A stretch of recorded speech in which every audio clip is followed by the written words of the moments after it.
Hey guys, welcome to this HP Pavillion G6 2000 onwards series video on how to resolve a flickering screen. Now I'll demonstrate what I mean by that. So when we move this screen here, the image will flicker on and off, almost as if the power cable or the signal to the monitor is being affected in some way. Now this is quite a common issue with the HP notebooks, laptops, and there is quite a simple fix, and that is to go ahead and buy a replacement LED screen display cable. Now I picked this one up on Amazon for $5.99. Here's the part. It actually tells you the part number and things like that, and it works with a multitude of different laptops. If you're not too sure, go on Amazon, type in the model of your laptop, put in the display, and you should be able to find the cable or the ribbon that you're looking for to fix this issue. So let's go ahead and get into this. Now it will require some work, so don't be afraid to get your hands dirty, and you will need a set of screwdrivers to do this. It will be quite a lengthy video, but I'll try and speed it up for you guys, and I'll try and explain what I'm doing so that you have kind of less doubt and less fear in your mind of something going wrong. Power the machine off, we have to take it apart to get to this part here. It's actually connected to the board under the power switch here, and it actually goes under the screen and behind the display here, so it means removing the screen to be able to unplug the screen end here.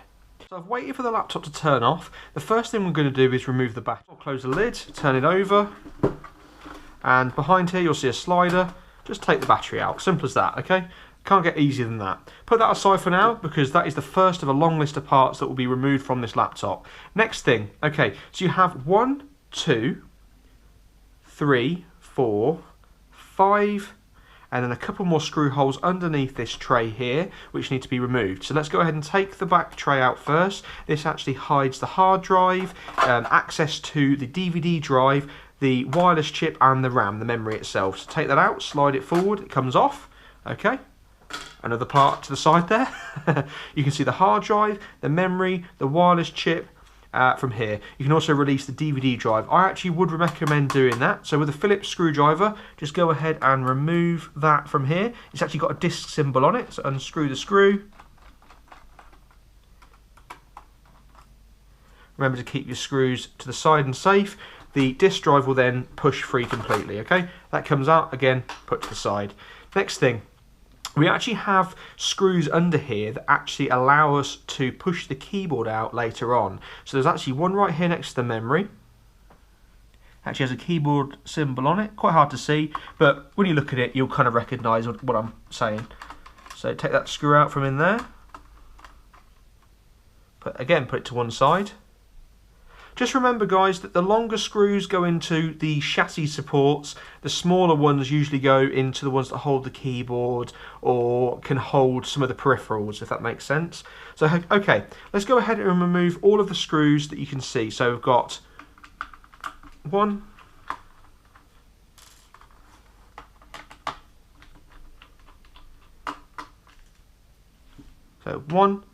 2, 3,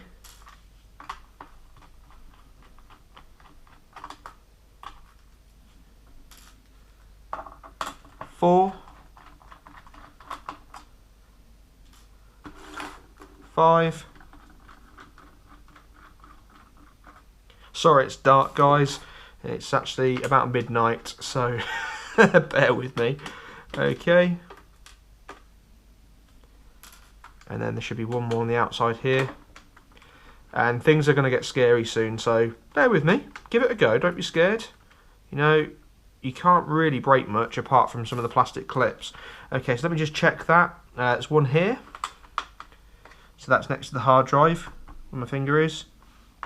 But like I said, when you look, you'll see what I'm saying. So don't worry about the video too much. I know it's 1080p, 60 frames, but it still doesn't let you see some of the things I'm seeing. So, okay. Next thing I would do, realistically, is remove the hard drive. And the reason I say that is because when we turn the machine over, it'll fall out and you could damage it. So just go ahead and pop that out. So that lifts like that. It's attached by the SATA and power cable here, the data and the power cable. Just unplug that, put it aside again. Another part to the side. Okay guys, that's awesome. If you've got this far, well done. So now we're going to turn the machine over and we actually need to take off the keyboard. Now the reason for that is because the top part of the laptop here, this top case, is actually held on and fastened down by the keyboard itself. So we need to take a flathead screwdriver, something with a relatively flat blade, nothing too big because you could damage it, and the idea of this is literally to poke the flathead screwdriver at the top of the keyboard here. You'll see where the frame is. Just try and stick it underneath, and then it'll pop. You'll hear it popping off. So underneath, you can run your finger along the top here. There you go. You can see it's released the keyboard fine, and underneath it is a ribbon cable. Now this ribbon cable has a flap. You lift it up, it releases the ribbon cable, and that can only go in one way because the data signal channels are on the back here. So put that aside again, another part. Okay, so this is the important part. The top case will now actually lift off once we've taken out 1, 2, 3, 4, 5 more screws. Okay, so let's do that now.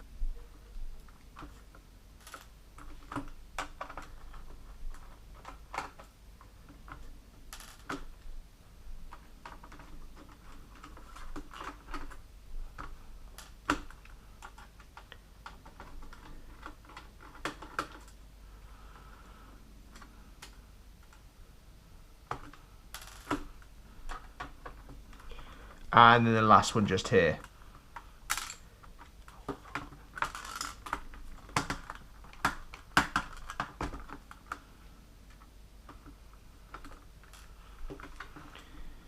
Right, at this stage, don't worry, there's actually 2 more screws that I've just discovered underneath the hard drive bay, which we removed earlier on. So if you turn it back over, you remember the SATA connector here? There's actually 2 more screws, 1 and 2. Now these need to be taken out. I didn't realise they would actually hold the top plate down. I thought they were just sort of strengthening supports, but that's fine. Let's take these out. Okay, so put those aside. And then now it truly is completely released. So let's have a little look at this. Turn it back over. Now, I forgot to mention, there's actually one just here. There's a screw here, and that is the very last one to take out. Okay, on the chassis itself anyway. Okay, so just put that aside as well. Okay, so now the top plate itself is it has nothing holding it down. So we need to actually release some ribbon cables. You've actually got one here for the trackpad and the mouse itself. So there's a little blue cable just there. There's actually one here which is the power button. Actually tells the board to switch on and your machine to boot up. And there's one also here as well, the little black connector here. So they just pull out. The flap lifts up on the trackpad, so the little white flap lifts up, and then you can pull the blue cord out. It's a bit fiddly, but just bear with it. Okay, as such, like that. Same goes for this one. Lift the white flap up, and then the power connector slides out. Okay, bearing in mind now, guys, that with a little bit of force, you'll need to pull this off. Okay, so I always recommend that you put your fingers in here. This is like a little sort of D shape. Put your fingers in. Push against the bottom and then lift it out. It'll pop, you'll hear it crack, but it will release. Okay? And that's just the plastic lugs holding this top casing down. So as you go around it, you will hear them clicking, like so. Off, there you go. You can see that's coming off completely now. Be delicate with this, be safe with it, keep it aside. Again, another part to the side. And now, at last, we can actually get access to the part we're looking for. So this is the motherboard. This is what it looks like. Everything runs from this, effectively. Quite hard to see in this light, I'm afraid. Sorry about this, guys. I'll try and put it in a position where you can actually see. Okay. Actually, that's a pretty decent position there. Okay, so the issue lies here. Okay, so your video cable, which sends signals to the monitor to pick up, it powers it and obviously sends the display data to it. This is the cable with the issue. So if we lift this out, you'll actually see that it's kind of a curved cable, and it doesn't look particularly great. And I noticed that on other models in the past, when I've wiggled this cable, the screen has replicated that same issue where it flickers when you move it. So this is definitely the culprit of the problem. So this is the part we're replacing. Okay, so to remove it from the board, we pull up on this. Okay, it releases the little connector. There it is. Okay, goes onto there. And obviously it goes into the back of the screen. Now to get to the screen, this is where it gets a bit more tricky, but obviously if you've managed to get this far, you're probably willing to keep going. So let's go ahead and do it. We need to go behind the screen. So if I just put that flat for a second, there's actually one screw here, silver screw, and there's one on the opposite side as well. That holds the plastic screen's frame in place. Okay, so it's silver, and there's one here as well.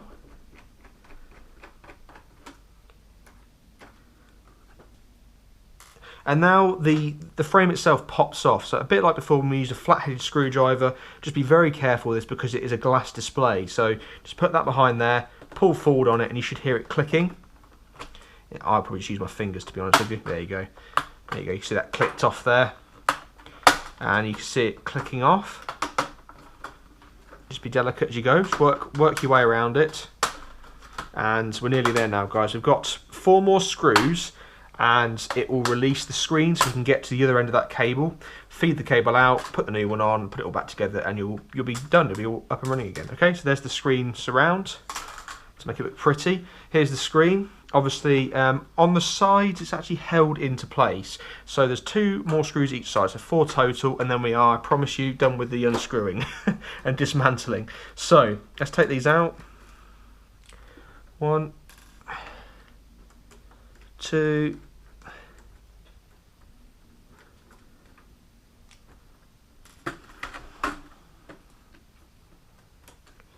3,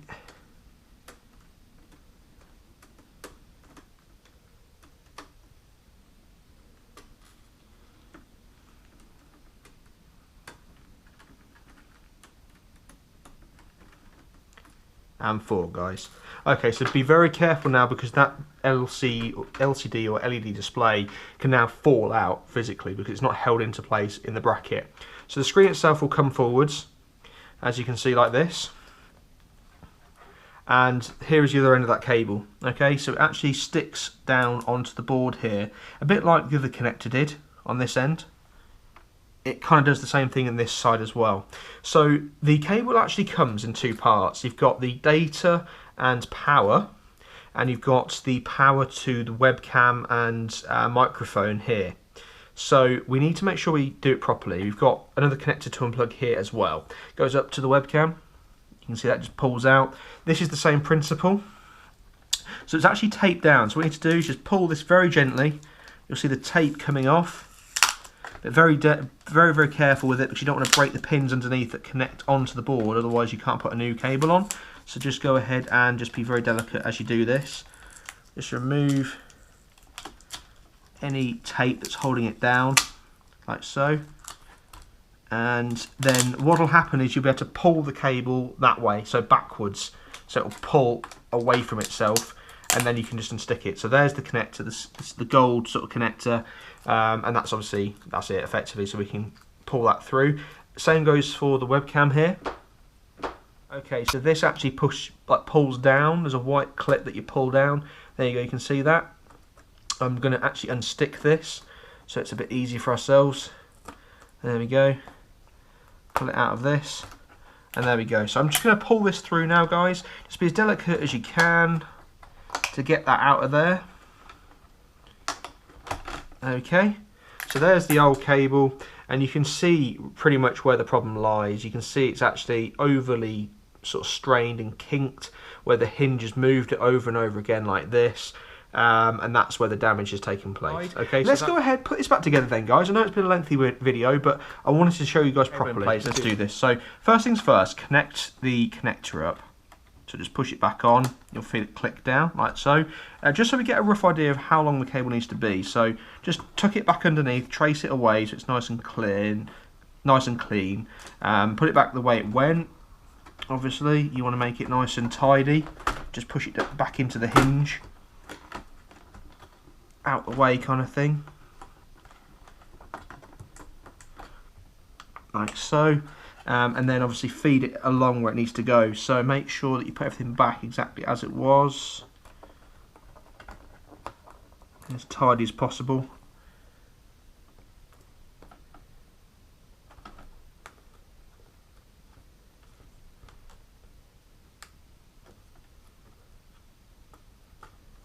Like so.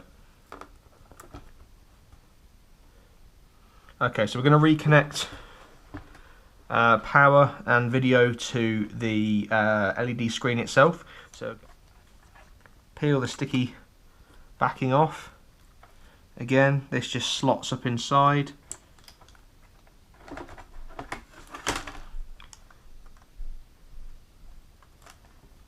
Just clicks up inside, and then just tape it down so you know it's secure there, back in place where it needs to go.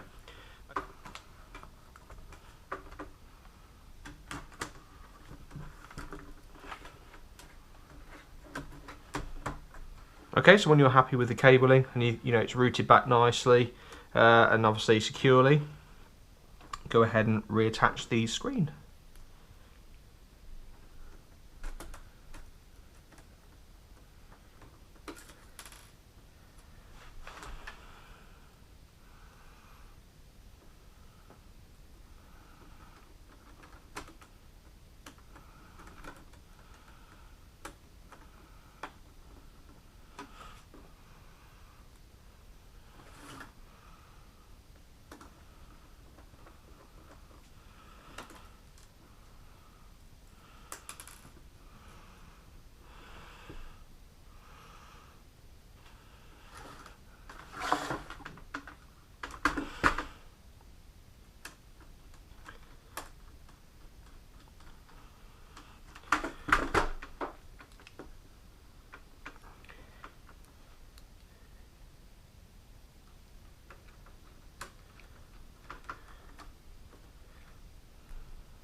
Okay, and that's the screen held back into place now.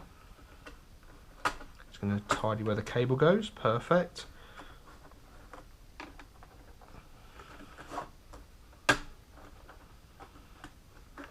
That's it. Okay, next thing to do obviously is to put the front fascia back on of the screen. So again, this just lines back up and you can click it back into place. It's actually quite simple. And then just put the two screws back in. They're clicking nicely.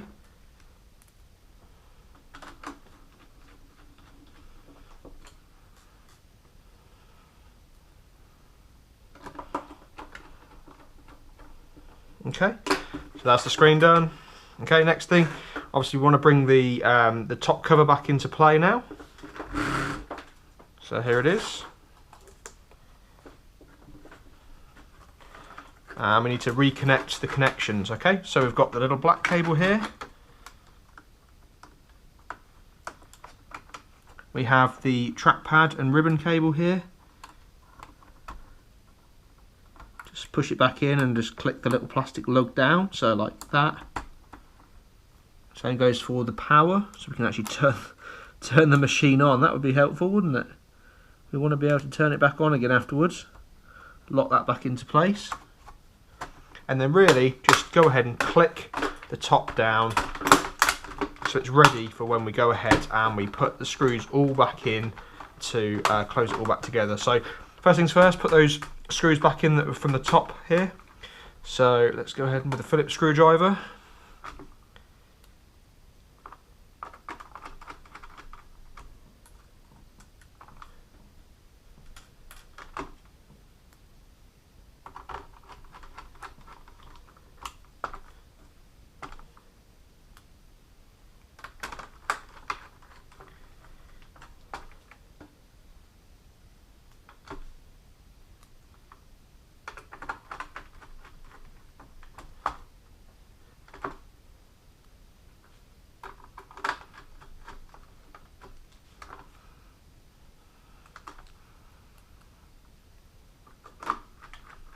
So I'm just putting it all back together exactly as it was taken apart in the first place. Okay, so that's all the top screws put back in. Let's go ahead and bring the keyboard back into play. So here's the keyboard. The ribbon cable is the same. Lift the flap up, slot the cable in and close it. Line the bottom in first, and then the top clicks down. So you'll hear it clicking back into place. It doesn't sound nice, I know, but it is the way to do this after the thousands of keyboards I've done. Okay, so now the top's all done, all the rest is on the bottom, so let's go ahead and close the laptop and screw it all back together really. So let's do this. I'm going to speed it up, but you know what to do.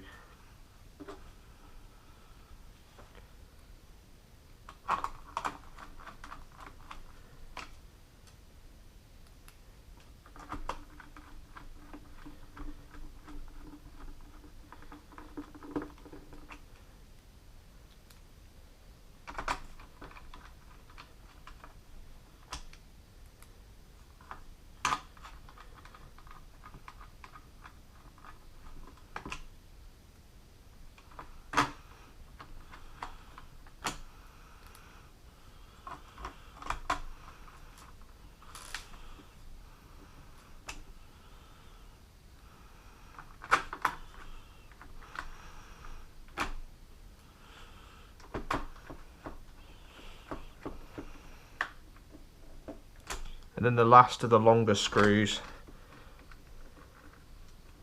There we go. The last 3 screws go into the underneath the hard drive, and then one is for the DVD drive. It actually locks it in so it can't fall out as you're holding it and carrying it about, etc. Okay, so bring the DVD drive back in, and that obviously only goes in one way. So go ahead, bring that in, clicks in, and the last screw. There's no screws left over. Oh. Put that in.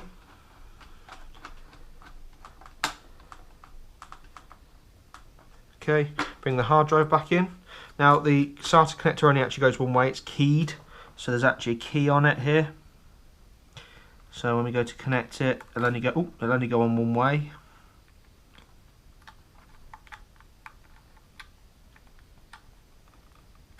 Okay, route the cable, and then that will lock into place. There. Bring the battery, click it in, like so. And then put the door back on to finish this off once and for all.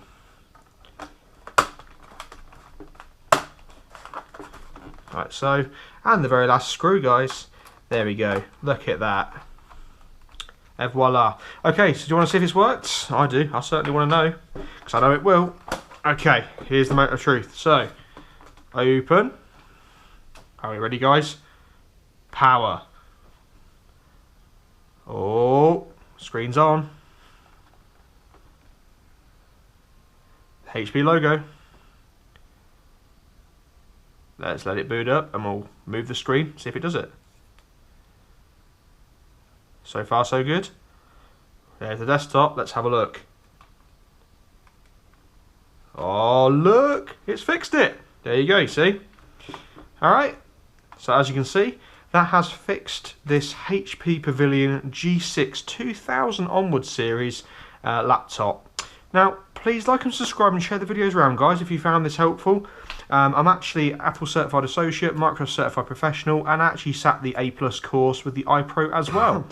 That's actually a hardware course, which is to do with obviously fixing computers and things like that. Where's my anti-static wristband? No, nobody wears them. Yeah, and that's that really, that's it fixed. So yeah, drop me a comment if you need any assistance with it. Obviously I can actually do this for people if they need me to. You can always ship it to me, I can ship it back, etc.